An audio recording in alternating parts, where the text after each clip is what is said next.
Bonjour les frères et les sœurs, je suis très content de savoir que vous êtes là. Et aujourd'hui, nous allons encore ausculter un mystère, un secret.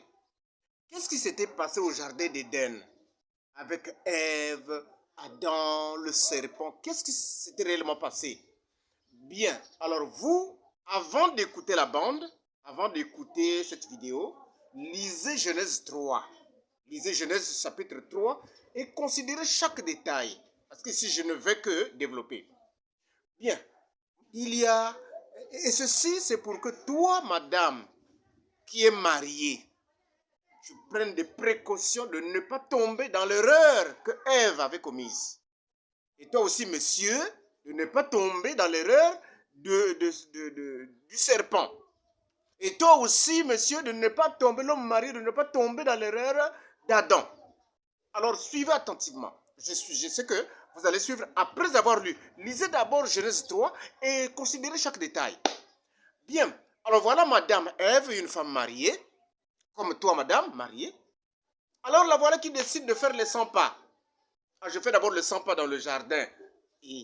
Mais pendant ce temps, le serpent était en train toujours de regarder le foyer d'Adam là-bas avec madame Adam, c'était Ève, toujours l'œil. Monsieur, faut pas avoir l'œil sur la femme du voisin. Parce que le serpent, le diable Lucifer, était entré en lui. Il avait inspiré. Mon frère, si tu commences à avoir les idées sur une femme qui ne t'appartient pas, Lucifer est entré en toi. Madame, reste à côté d'Adam, reste à côté de ton mari. Ève a commis l'erreur. Je fais les 100 pas. La voilà au jardin d'Éden. Justement aussi, c'est là que le serpent est venu la croiser.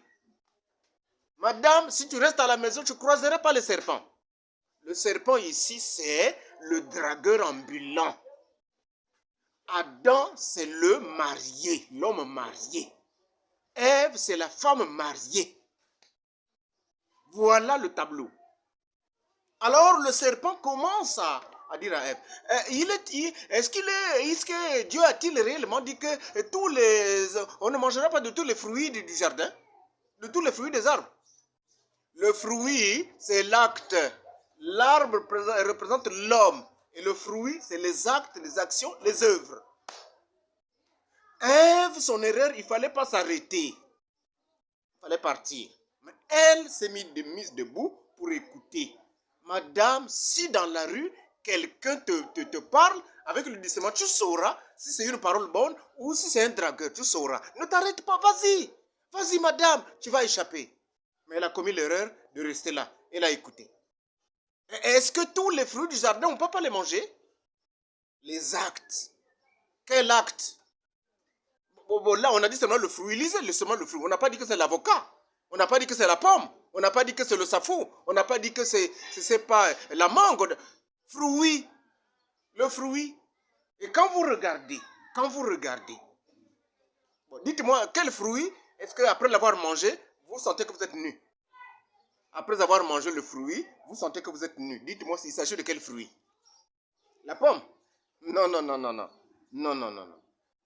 Verset 7. Leurs yeux s'ouvrirent et ils ont compris qu'ils étaient nus après avoir mangé le fruit. Non, ce n'est pas un fruit naturel, c'est un acte. C'est le langage de Dieu. Dieu n'est pas grossier. C'est le langage, c'est un modèle. Que Dieu nous aide. Que nous ne soyons pas grossiers. Ne soyons pas grossiers. Dieu, c'est un modèle. Voilà, il parle ici en parabole. Pour que les hommes mûrs saisissent. Voilà. Alors Ève a dit non. On peut manger de tous les arbres, mais sauf du fruit de l'arbre qui est au milieu du jardin. L'arbre et le fruit, c'est au milieu du jardin. Au milieu. C'est où? Ah, vous comprenez. C'est le milieu, au milieu. C'est là-bas où il y a le fruit en question. Et un fruit, c'est un acte. Et Ève, voilà, Ève a succombé. Elle est tombée, elle a cédé. Mais le serpent n'était pas un reptile. C'était un primate. Il était un animal. Entre le chimpanzé et l'homme, l'animal le plus rusé, le plus éveillé, c'est le serpent. Dieu a maudit cette espèce-là, et voilà, aujourd'hui, il est devenu reptile. Dieu a changé chaque os de son. Il dit, tu marcheras sur ton pied, sur ton ventre. Tu marcheras. Dieu l'a puni. Aujourd'hui, c'est un reptile. Mais avant, il n'était pas comme ça. Mon frère, laisse les femmes mariées. Tu seras maudit. Tu vas manger la poussière toute ta vie. Tu souffriras. Laisse les femmes mariées, mon frère. Laisse. Laisse. Alors, Ève a succombé. Et voilà, Ève a commis l'adultère. Le serpent a commis fornication, mais Ève qui est mariée a commis adultère. Ça alors. Et voilà que Ève va encore chez son mari et lui dit, non mais voilà la chose que j'ai découvert. Voilà l'activité. Et Adam aussi a succombé au lieu de dire, non, toi, oh non, toi tu es dans le péché, non, moi Dieu m'a dit, non, pas ça, non. Adam aussi a succombé au charme de sa femme. Monsieur, mon frère marié, si tu écoutes toujours ta femme, elle pourra t'induire en erreur. Et si toi, tu es quelqu'un qui... tu as une femme qui, chaque fois... Monsieur, la maman m'a dragué. Monsieur, mais ne t'arrête pas, vas-y.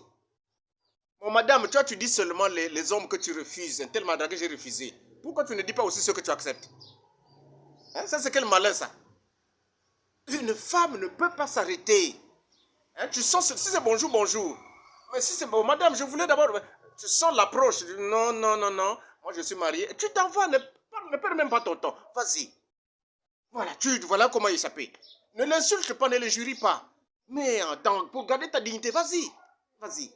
Éloigne-toi. Ne t'arrête même pas à écouter un monsieur comme ça. C'est un serpent. Alors, Adam a succombé. Alors, mon frère, ma soeur, sois prudent. Ton partenaire peut te raconter des histoires, sois prudent. Il faut avoir Dieu pour discerner.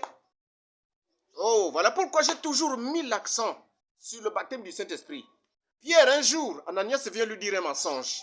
Ananias, un frère, vient lui dire un mensonge. Il a compris que ça c'est un mensonge. Oh, si nous, on peut avoir la capacité là, en tant que chrétien. Quelqu'un te dit une chose, tu discernes par le Saint-Esprit. Tu discernes, c'est pas juste ce que tu as dit là, frère. Ah, ce serait bien, frère. Alors, voilà, ils commettent l'action. Et ils mangent le fruit et ils découvrent qu'ils étaient nus. Quel fruit on mange, quel acte on commet et après on découvre qu'on est nu. C'est l'acte sexuel. C'est ça le fruit que Ève a mangé avec le serpent. C'est ça le fruit qu'elle a donné aussi à son mari. Une même femme avec deux hommes et son mari et l'homme du dehors. Je pense que la grâce de Dieu, toi maman qui me suis, toi madame, la grâce de Dieu est sur toi. Si la grâce de Dieu est sur toi, tu ne peux pas faire ça. Marié avec ton mari et avec un homme du dehors, avec qui tu commets adultère. La grâce de Dieu te fait sortir de cela. Si tu es là-dedans, prie Dieu que tu sortes de ça. Que Dieu te fasse grâce de sortir de cette vie-là. C'est pas normal. Qu'est-ce que tu vas conseiller à tes enfants? Et si tu es célibataire, sache que ton mari, c'est le Seigneur Jésus. Reste loin de ça. Que Dieu nous aide dans cette époque de souillure, de péché, de fornication, d'adultère. Partout, les femmes séduisent. La sœur, habille-toi correctement. Ne montre pas les aisselles. Parce que les aisselles là, ça tente. Ne t'habille pas en sexy. Et toi, sœur, tu es sur les réseaux sociaux, tu cherches un mari.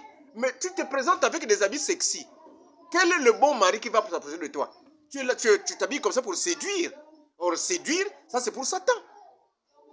C'est les enfants du diable qui séduisent.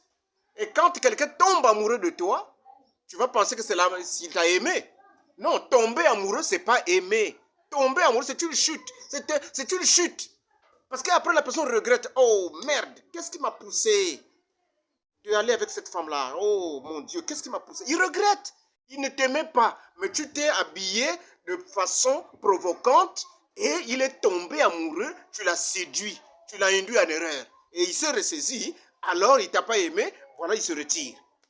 Et tu regrettes. Les hommes d'aujourd'hui ne sont pas bien. Il y a des trompeurs. Mais c'est toi qui séduis. Ne séduis pas les gens. Laisse quelqu'un t'aimer. Mais il ne faut pas qu'il tombe amoureux. Non. Il ne faut pas séduire. Voilà. Et alors, Les yeux, après avoir mangé, les yeux de l'un de l'autre s'ouvrirent et ils découvrirent qu'ils étaient nus. Les yeux s'ouvrent. Mais avant, ils étaient comme des bébés, hein, comme des enfants de 3 ans. Ils peuvent être là, ils marchent nus, ils ne savent pas qu'ils sont nus. C'est comme ça que Adam et Ève étaient. Ils étaient nus, des grandes personnes nues. Aucune idée de l'acte sexuel, rien. Il n'y avait pas ça. Leur âme était pure. Le Saint-Esprit les rendait aveugles devant la nudité ou devant le péché. Aucune pensée. Mais c'est le serpent qui a mené ça. Hein? Ouais. Et toi, mon frère, qui a toujours l'œil sur les femmes des autres. Voilà, c'est toi le serpent. Prie que cette histoire s'éloigne de toi. Prie que cette histoire s'éloigne de toi. Parce que c'est Lucifer en toi et qui te pousse à regarder toujours, l'idée toujours de coucher avec cette femme pendant que tu as une qui est à la maison, ton épouse. Voilà. Et si tu n'arrives pas à assouvir ta soif avec une seule femme, toujours il faut 2, 3. Ah, mon frère cherche la délivrance. Parce que ça, c'est un lien, c'est un lieu de famille. Hein? Parce que l'appétit sexuel, c'est un mauvais signe. Un homme qui a un appétit sexuel bestial, c'est un très mauvais signe. C'est pas de Dieu. Ça montre que parfois ta source, d'où tu viens, non. Parce que sur la terre, nous n'avons que 2 races. Les enfants qui viennent du serpent et les enfants qui viennent d'Adam. On n'a que ces 2 papas-là et avec une seule mère. L'enfant, quand Ève est sortie avec le serpent, elle est tombée enceinte de Caïn. Le soir, elle sort avec son mari, comme les 2 ovules, les 2 ovaires avaient produit. Alors, elle prend la grossesse de Adam. 2 enfants dans un même ventre. Caïn, son papa, c'est le serpent. Abel, son papa, c'est Adam. Dans un même ventre. Ce que je dis là, c'est déjà prouvé scientifiquement. Il y a une femme qui avait mis au monde des jumeaux. Un enfant est noir, un autre est blanc. Et à la naissance, elle a découvert qu'elle sortait avec un monsieur qui était noir. Donc, il n'y a pas de débat. Il n'y a pas de débat là-dessus. Voyez-vous, donc... et la sœur, si toi aussi, tu as toujours l'idée de se livrer, prie. Prie. Parce que ce temps-ci, voilà pourquoi nous aimons, je ne cache pas la vérité, voilà pourquoi nous aimons dire la vérité. L'évangile qui transforme, c'est le message du temps de la fin, prêché par le prophète de Dieu William Branham. Parce que les mots sortis de la bouche du prophète de Dieu William Branham, ces mots-là ont les vitamines spirituelles qui transforment la vie. Mais le reste des prédications que nous attendons, à gauche, à droite, même si c'est biblique, ça ne change pas les gens. Tu vas faire des efforts terribles, tu vas transpirer, même pour laisser la cigarette là, laisser de fumer, t'en débarrasser, c'est difficile. Pour mener une vie droite, c'est difficile, mais pourtant tu vas à l'église. Et même des pasteurs. Hein? Oh mon Dieu, que Dieu nous aide. Que Dieu nous aide. Que Dieu nous aide dans ce temps-ci. Que Dieu nous aide. Viens Jésus. Le monde, c'est devenu invivable. Dans l'église, le péché est là. Dans la rue, le péché est là. Dans les parcelles, le péché est là. La fornication, l'impudicité, les femmes mariées qui trompent leur mari. Et vous voyez, ça fait mal. Ça fait mal. Mais si c'est un évangéliste, ah vite tu es rejeté mon frère.